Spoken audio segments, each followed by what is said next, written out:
madaxweyne ku-xigeenka koowaad ee Jubbaland mudane Maxamuud Sayid Aadan oo dib ugu soo laabtay magaalada Kismaayo kadib safar shaqo ugu maqnaa dalka Kenya gaar ahaan magaalada Nairobi ayaa waxa ku soo dhaweeyay garoonka diyaaradaha ee magaalada Kismaayo mas'uuliyiin ka tirsan maamulka Jubbaland iyo qaar ka mid ah ururada bulshada ee ka dhisan degmada Kismaayo waxaanu markii ugu horeysay madaxweyne ku-xigeenka koowaad oo ka hadlay xiisada ka taagan xadka u dhaxeeya Soomaaliya iyo Kenya gaar ahaan magaalooyinka Mandheera iyo Balad Xabo waxaan u baaqayaa xuduudda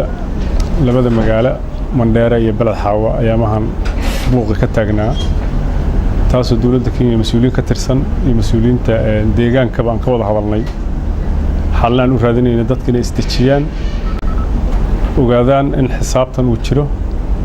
wax kastoo khaldanna la sixi doono waxaan jeclahay inaan golaha iyaga wasiirada iyo dawladda inteeda kale la wadaagno kadibna dib baan ku soo bandhigaynaa hadii alla idmo runtii xuduudda waa arrin dib weyn ugu hayso waajibaadka xuduuddana dawladda federaalka ayaa iskale waad ogtihiin inaan wafti ku tagnay sanadka hore aakhirkiisii ballaaran dawladda federaalka anaga ka socotay waxay ahayd in guddi la qabto arrimahana dawladda Kenya lagala xaajoodo dhinaca dawladda dhexe ayay arrintaas ka biyadiisay khaladaadka dhacaya waajibaadkana dawladda dhexe iska lahayd dawlad goboleedka Jubbaland iyo shacabka halka ku dhibaataysanba isku dareen weeye haddii aan iska aragnay mas'uuliin reer Kenya ah waa ka wada hadalnay waxba khaldanna in la saxo wada hadal lagu saxayaan ku soo heshiinay degmada Balad Xabo ee gobolka Gada ayaa waxa ka soconaya banaanbaxyo looga soo horjeedo xadgudubka dawladda Kenya ay ku hayso ciidda Soomaaliyeed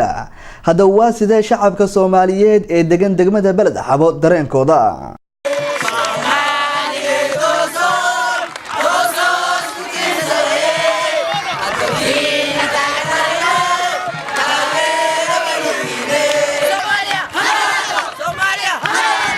Cabdiqadar Iimaan Dhaqane Hon Cable TV magaalada Kismaayo.